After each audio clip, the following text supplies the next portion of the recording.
तो अब दास आपको सृष्टि रचना बताना चाहेगा। सर्वप्रथम केवल एक ही प्रभु था, उसका नाम कबीर है। वास्तविक नाम उस परमात्मा का कबीर है। वो अनामी लोक में, अकय लोक में रहता था और वहीं पर हम सब जीव उसी परमेश्वर कबीर में समाये हुए थे। उसके बाद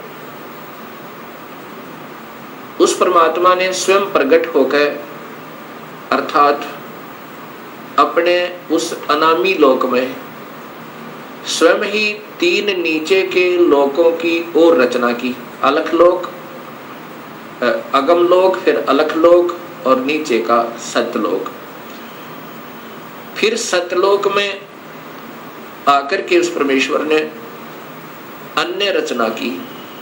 सर्वप्रथम एक शब्द से 16 द्वीपों की रचना की। उसके बाद 16 शब्द फिर उच्चारण किए, उनसे अपने 16 पुत्रों का निर्माण किया, उनकी शब्द से उत्पत्ति की, वचन से, और उनको उन 16 द्वीपों में रहने की आज्ञा दी। उनमें से एक पुत्र अचिंत को उस सतपुरुष ने, क्योंकि सतलोक में उपमात्मक नाम उसी कबीर परमेश्वर का सतपुरुष, नि अक्षर पुरुष, परम अक्षर पुरुष, शब्द स्वरूपी राम, अकाल मूर्त, पूर्ण ब्रह्म, ये उनके उपमात्मक नाम है और वास्तविक नाम उस परमेश्वर का कबीर है।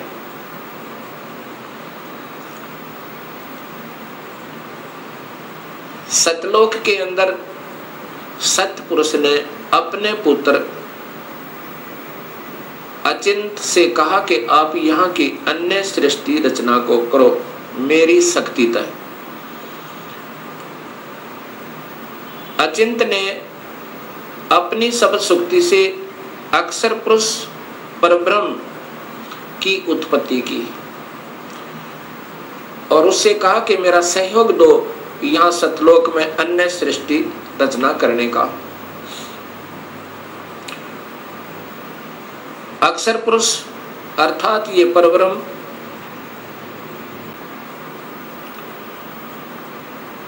एक सतलोक में बने हुए मान सरोवर में, उसके अंदर अमृत जल है। सतलोक के अंदर जल अमृत है। उस अमृत सरोवर में प्रवेश कर गए और वहां आनंद से विश्राम करने लगे। अक्षर पुरुष को निद्रा आ गई। सतलोक के अंदर श्वासों से शरीर नहीं है। काफी समय तक सोते रहे। तब सतपुरुष ने अपनी शब्द शक्ति से एक अंडा, जल अमृत तत्व से एक अंडा बनाया और उसमें एक आत्मा प्रवेश की। उस आत्मा समेत उस अंडे को उस जल में डाला, अमृत सरोवर में, उस मान सरोवर में। वो अंडा गड़गड़ गड़गड़ करता हुआ नीचे जा रहा है तो अक्षर पुरुष अर्थात इस पार ब्रह्म की निद्रा भंग हुई। जब ही कोई अधूरी निद्रा से जागता है उसके अंदर कुछ कोप होता है। अब जो ही उसने अपनी कोप सहित दृष्टि से देखा कि मेरी निद्रा किसने भंग कर दी, तब उसका वो कोप उस अंडे पर पड़ा। अंडा 2 भाग हो गया। उसमें से ये ब्रह्म निकला, क्षर पुरुष। ब्रह्म अर्थात क्षर पुरुष, इसी को ज्योत स्वरूपी निरंजन, वास्तव में इसका नाम कैल है, कैल। और यही आगे चल के काल कहा, ये आने वाले इसी विवरण में आपको ज्ञान होगा। आकाशवाणी सतपुरुष ने की कि तुम दोनों बाहर आओ। अक्षर पुरुष तुम निद्रा में थे और आपके बिना यहाँ सृष्टि नहीं रची जा रही थी। तुम दोनों बाहर आओ और तुम्हें जगाने के लिए सारी क्रिया की गई, और तुम दोनों के दोनों अचिंत के लोक में रहो। ऐसे आदेश प्रभु का पाकर वे दोनों के दोनों अचिंत के लोक में रहने लगे काफी समय तक। उसके बाद हम सभी की उत्पत्ति कबीर परमेश्वर ने, उसी सतपुरुष ने अपने शब्द शक्ति से हम सबकी उत्पत्ति वहां पर की। कुछ दिनों के बाद इस क्षर पुरुष के अर्थात ब्रह्म के मन में एक खरपतवार उपजा। इसके मन में ये आया कि मैं अपना अलग से राज्य बनाऊं। मेरे अन्य भाई सब एक एक द्वीप में रहते हैं और हम दो यानी अचिंत और ब्रह्म, और साथ में ये अक्षर पुरुष पर ब्रह्म भी, हम एक ही द्वीप में रह रहे हैं। मैं अपना अलग राज्य चाहूंगा। इस उद्देश्य से ब्रह्म ने, क्षर पुरुष ने, ज्योत स्वरूपी निरंजन ने 70 युग तक अलग से एक पैर पर खड़ा होकर तपस्या की।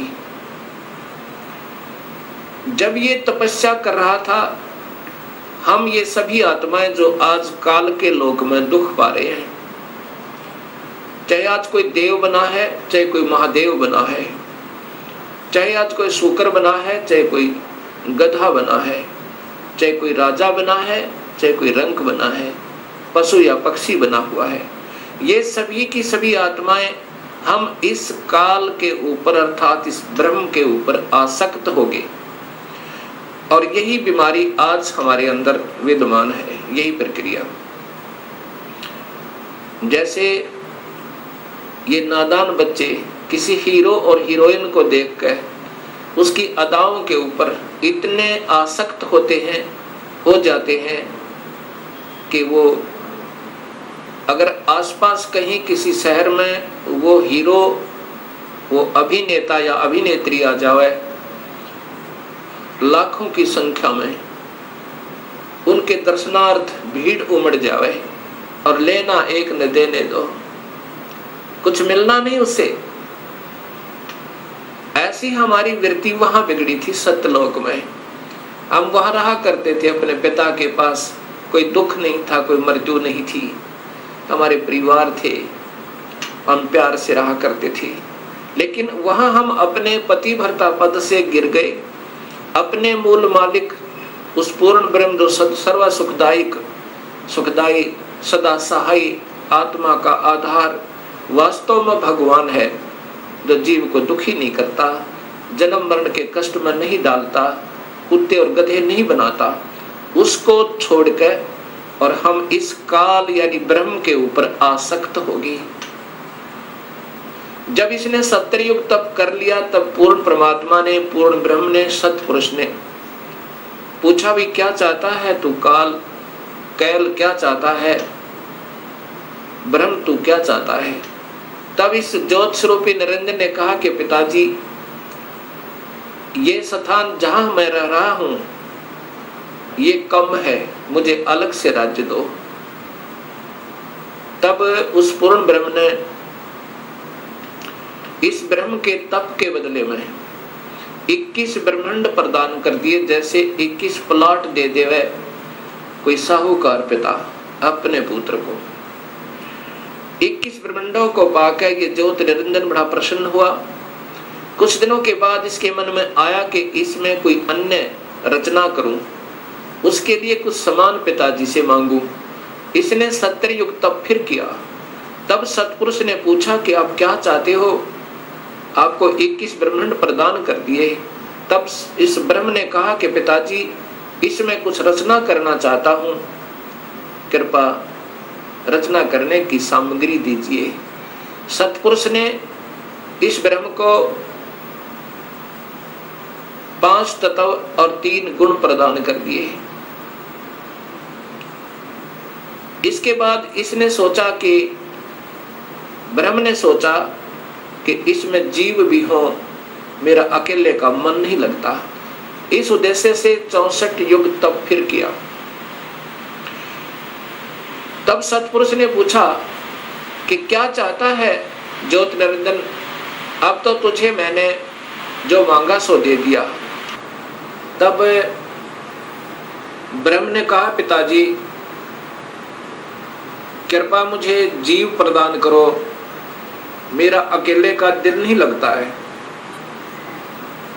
उस समय पूर्ण ब्रह्म सतपुरुष कबीर परमेश्वर ने कहा कि ज्योति निरंजन, तेरे तप के बदले में राज्य दे सकता हूँ और ब्रह्मांड चाहिए वो दे सकता हूँ, परंतु ये अपनी प्यारी आत्मा, अपना अंश नहीं दूंगा तुझे। ये तो तेरे किसी भी क्रिया, धर्म, धार्मिक क्रिया से, तप से, किसी भी जप से नहीं दूंगा। हाँ, यदि वो स्वयं कोई जाना चाहता है अब सब इच्छा से, कोई हंस आत्मा, कोई भक्त आत्मा, तो मैं स्वीकृति दे सकता हूं, नहीं तो मैं अपनी इच्छा से नहीं कहूंगा, ये मैं नहीं दे सकता।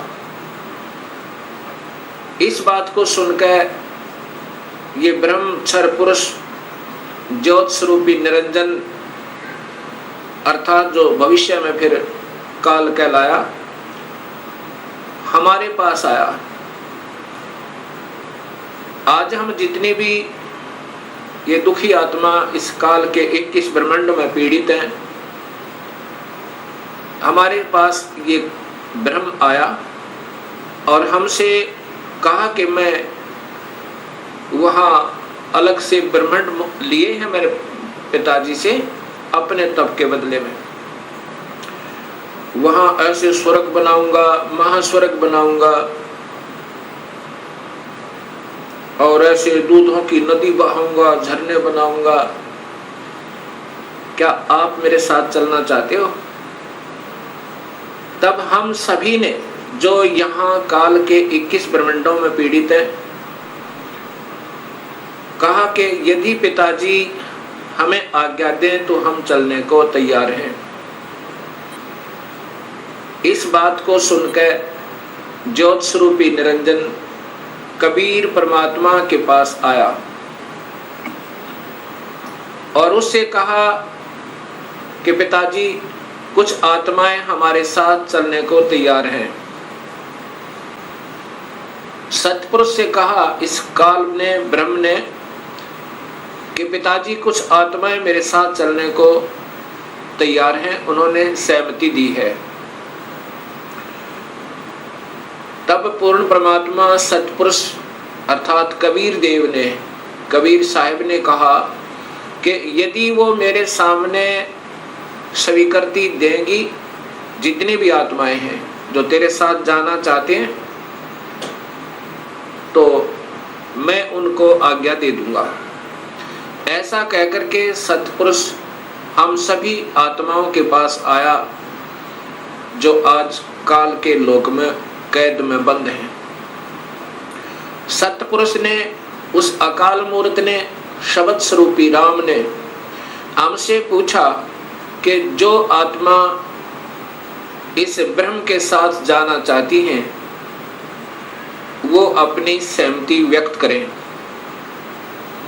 उस समय हम सभी घबरा गए और नहीं हिम्मत पड़ी अपने पिता के सामने स्वीकृति देने की। उस समय एक आत्मा ने सर्वप्रथम हिम्मत किया, डेयर किया और कहा कि पिताजी, मैं इस ब्रह्म के साथ जाना चाहता हूं। उसकी देखा देखी फिर हम सभी ने स्वीकृति दे दी।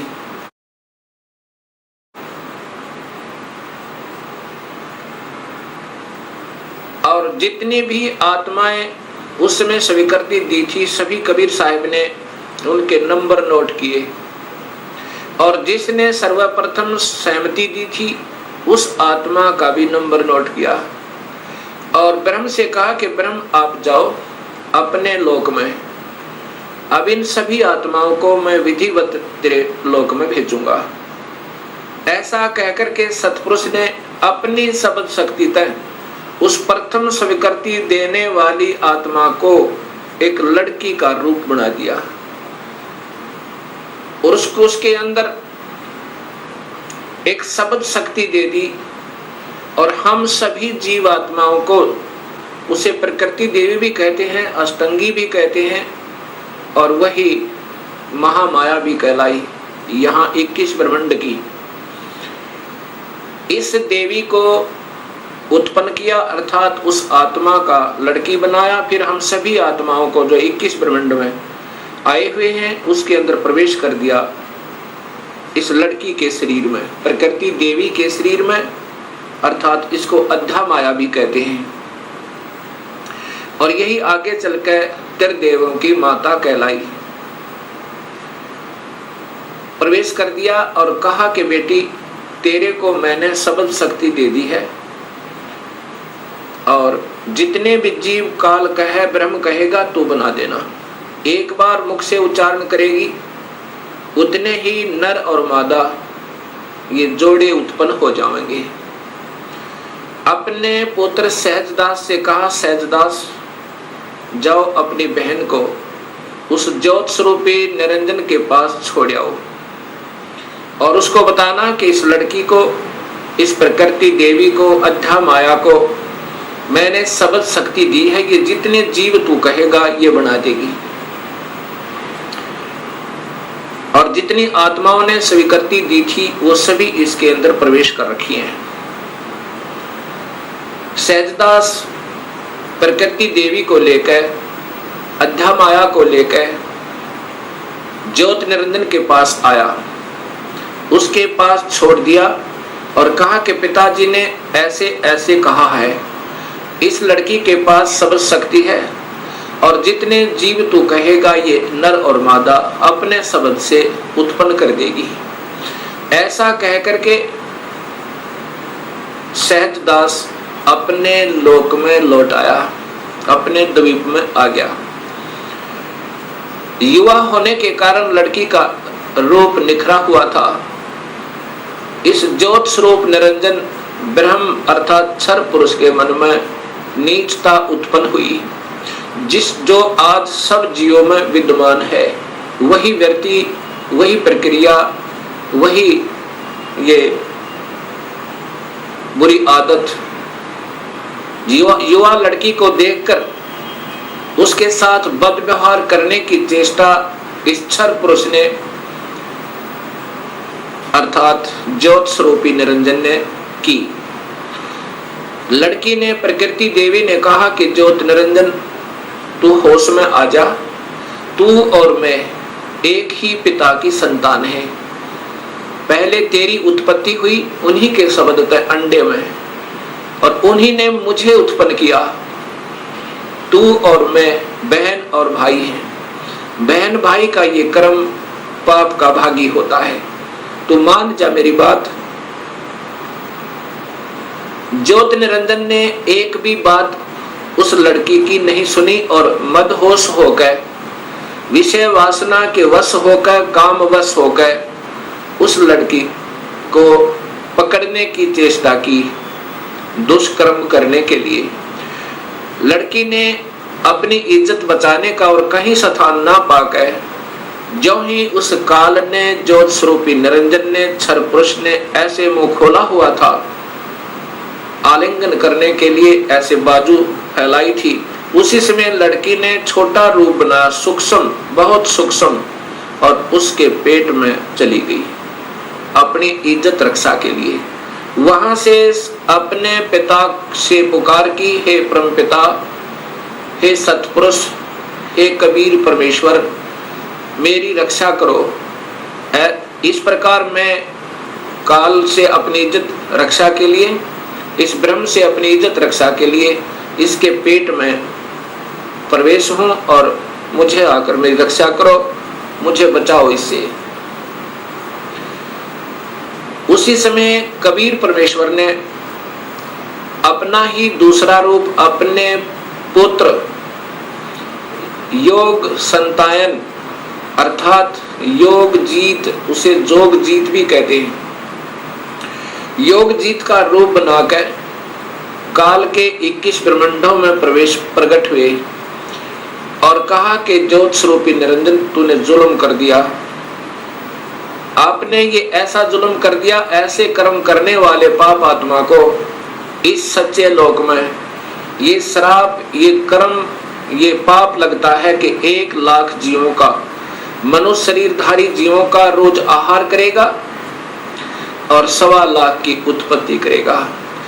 पिताजी ने आदेश दिया है मुझे कि आप यहां से निकल जाइए अपने 21 ब्रह्मांड को लेकर, और लड़की को उसके पेट से निकाल दिया, प्रकृति देवी को इस ब्रह्म के पेट से निकाल दिया और उनको 21 ब्रह्मांड समेत और दोनों को वहां से निष्कासित कर दिया और कहा कि प्रकृति, तूने स्वयं अपने पैर पर कवाड़ा मारा है, अपने पिता से दूर होगी तू, अब इसकी सजा तू ही पावेगी और जाओ यहां से 21 ब्रह्मांड लेकर आप चले जाओ। इतना कहते ही 21 ब्रह्मांड वायुयान की तरह वहां से चल पड़ा और वहां से सतलोक से 16 शंख कोश की दूरी पर नील पद्म शंख यानी 16 मिलियन 16 शंख कोश की दूरी पर ये 21 ब्रह्मांड आकर के स्थिर कर दिए कबीर परमेश्वर ने अपनी शक्ति तय। अब इस ज्योत स्वरूपी निरंजन के मन में फिर यही नीचता फिर उठी और कहा कि अब मेरा कौन क्या बिगाड़ सकता है, अब मैं मनमाना करूंगा। उस लड़की ने, प्रकृति देवी ने फिर प्रार्थना की कि ज्योत निरंजन अब भी तू मान जा। पहले तो आप और मैं एक ही पिता की संतान हैं और दूसरे मैं तेरे पेट से होकर आई हूं, ये कर्म अब मैं तेरी बेटी बन गई। प्रथम तो बहन और भाई का ये पाप कर्म महापाप का कारण है और दूसरे मैं तेरी बेटी हुई, आपके पेट तक होकर आई और बाप बेटी का ये जुल्म अच्छा नहीं। मान जा मेरी बात, मेरे पास सब शक्ति है पिताजी की दी हुई और जितने जीव तू कहेगा मैं बना दूंगी। लेकिन इस ज्योत स्वरूपी निरंजन ने एक भी बात नहीं सुनी उस प्रकृति देवी की, दुर्गा की। जबरदस्ती शादी की और एक ब्रह्मांड में एक ऐसा स्थान बना रखा है इस काल भगवान ने, ब्रह्म भगवान ने। वहां पर ब्रह्मलोक कहते हैं उसको। उस ब्रह्मलोक के अंदर इसने 3 स्थान बना रखे हैं, एक रजोगुण प्रधान, एक सतोगुण प्रधान और एक तमोगुण प्रधान। जब ये सतोगुण रजोगुण प्रभावित क्षेत्र में इस दुर्गा को अपनी पत्नी के रूप में रखता हुआ वहां रहता है, उस समय जो पुत्र की उत्पत्ति होती है उसका नाम ब्रह्मा रख देता है, उसको रजोगुण बना देता है। उसके बाद ये दोनों उस स्थान पर आ जाते हैं जो सतोगुण प्रभावित होता है। वहां पर जो पुत्र उत्पन्न होता है उसके अंदर सतोगुण आ जाते हैं, उसके अंदर सतोगुण आ जाते हैं और उसका नाम ये विष्णु रखते हैं। तीसरे स्थान को तमोगुण प्रभावित बना रखा है, वहां रहकर अब इसी प्रकृति देवी दुर्गा के साथ जो पुत्र उत्पन्न करता है उसका नाम रुद्र शंकर शिव रखता है। ऐसे ही हर ब्रह्मांड के अंदर इस काल भगवान ने, ब्रह्म भगवान ने ये ब्रह्मलोक बनाए हैं और वहां पर ये ऐसे ही कुछ समय के लिए प्रकृति देवी को अपने साथ रखता है और उसके बाद वहां से अंतर्ध्यान हो जाता है। अब जब इसने इस लड़की को, प्रकृति देवी को बदनजर से देखा था और ये लड़की प्रकृति देवी ने इसके पेट में शरण पाई थी, ज्योत निरंजन के पेट में, और फिर सतपुरुष ने अपने पुत्र जोगजीत का रूप बना करके आकर उसको निकाला था उस दिन से इसका नाम काल पड़ा। कहा था कि आज से तेरा नाम काल होगा और 1,00,000 जीवों का, मनुष्य शरीरधारी प्राणियों का रोज आहार करेगा और 1,25,000 की उत्पत्ति किया करेगा। ये वहां पर सतलोक के अंदर ऐसा दुष्कर्म करने वाले को सबतः पाप लग जाता है। अब ज्योत स्वरूपी निरंजन काल ने अपनी पत्नी से कहा कि मैं ऐसे स्थान पर रहूंगा जहां पर कोई नहीं आ सकता और आज के बाद मैं किसी भी 20 ब्रह्मांड के अंदर किसी भी व्यक्ति को, किसी भी प्राणी को आकार रूप में दर्शन नहीं दूंगा। मुझे निराकार समझा करेंगे, लेकिन मैं अपने वास्तविक रूप, काल रूप में अपने 21वें ब्रह्मांड में रहा करूंगा। वहां पर कोई नहीं आ सकता, ना ब्रह्मा आ सकता, ना विष्णु आ सकता, ना शिव आ सकता और ना ही कोई वेदों में के अनुसार साधना करने वाले साधक आ सकते। मैं वहां रहा करूंगा और सर्व कार्य में गुप्त रूप से किया करूंगा। तब प्रकृति देवी ने कहा कि निरंजन मैं तेरे वश होगी, अब कुछ भी नाच नचा। इतने बड़े ब्रह्मांडों को, इन 20 ब्रह्मांडों को मैं कैसे चलाऊंगी एक स्त्री की जाति, और तू मुझे छोड़कर जा रहा है। कहता मैं आज के बाद किसी को दर्शन नहीं दूंगा। तब ज्योत स्वरूप निरंजन अर्थात इस काल भगवान ने, ब्रह्म ने कहा कि प्रकृति चिंता ना करे, जो कुछ भी करूंगा वो मैं ही करूंगा।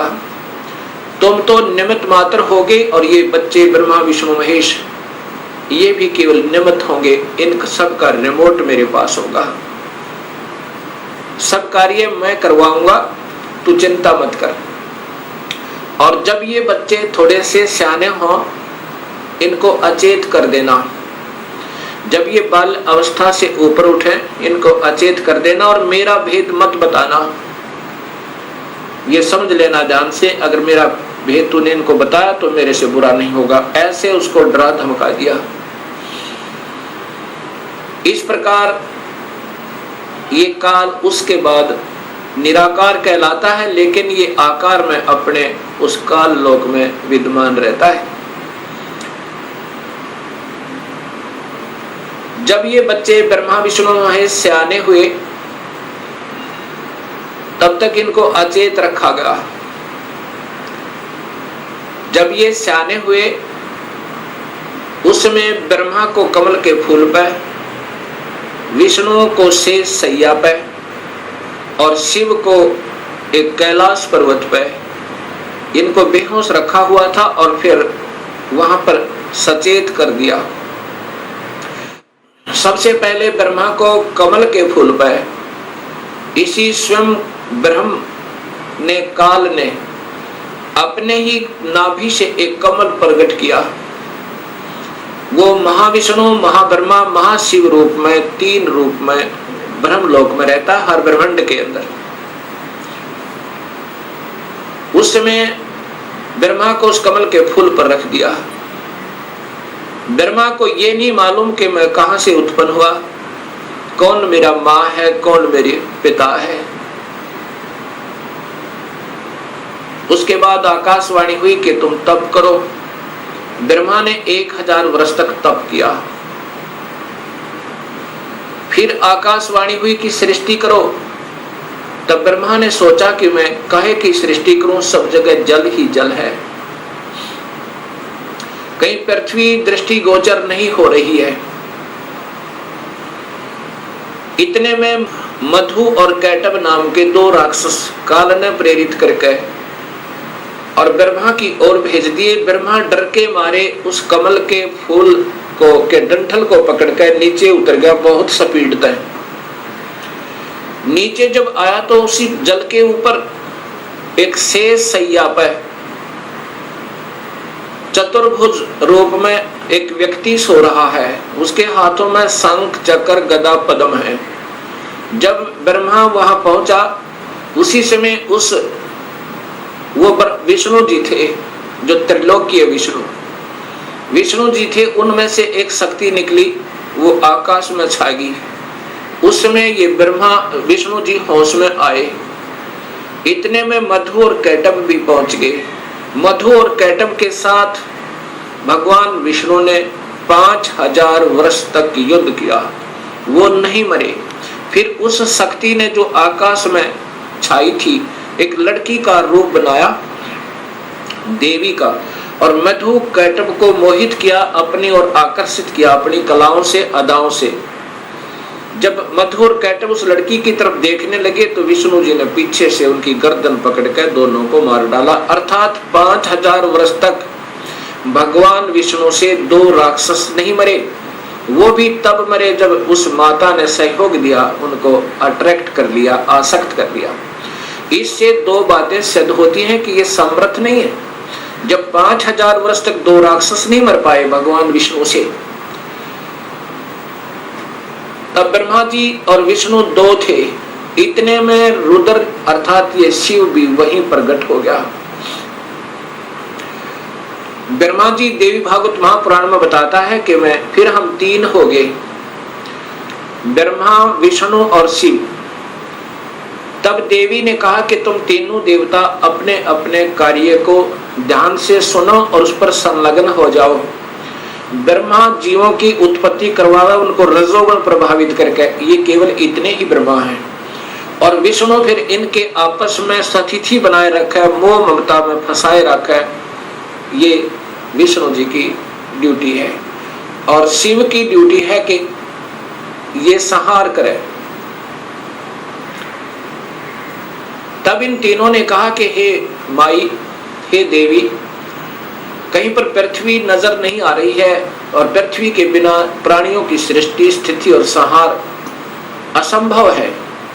तब वो देवी मुस्काई और कहा कि तुम, इतने में एक विमान आया और कहा कि तुम तीनों के तीनों इस विमान में बैठो और चिंता मत करना, घबराइयो मत।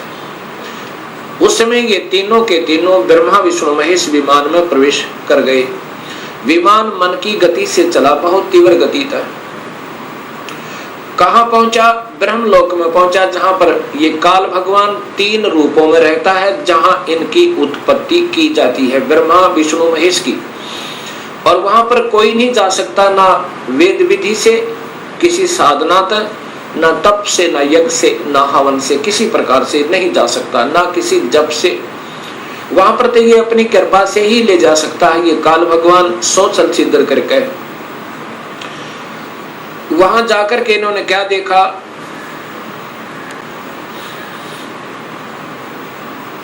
एक इंद्र देखा वहां पे, क्योंकि वो महास्वर्ग के अंदर एक महा इंद्र है। उसके बाद फिर आगे विमान गया, वहां एक ब्रह्मा देखा। जब दूसरा ब्रह्मा देखा तो शिव और विष्णु ब्रह्मा जी से पूछने लगे कि हे चतुरानन, ये दूसरा ब्रह्मा कौन है? तब ब्रह्मा जी ने कहा, मुझे नहीं मालूम ये कौन है। उसके बाद विमान आगे चला। फिर क्या देखा कि एक त्रिनेत्रधारी भगवान शिव दूसरा देखा, जो नंदी वृषभ पर सवार थे, हाथ में त्रिशूल लिए हुए थे। उसके बाद इनका विमान आगे चला। वहां पर क्या देखा कि एक विष्णु और थे, और वहां बहुत सुंदर विशाल लक्ष्मी का एक भवन था, उसमें बहुत ऐश्वर्य के साधन उपलब्ध थे। उसके बाद विमान आगे पहुंचा। कहां गया? एक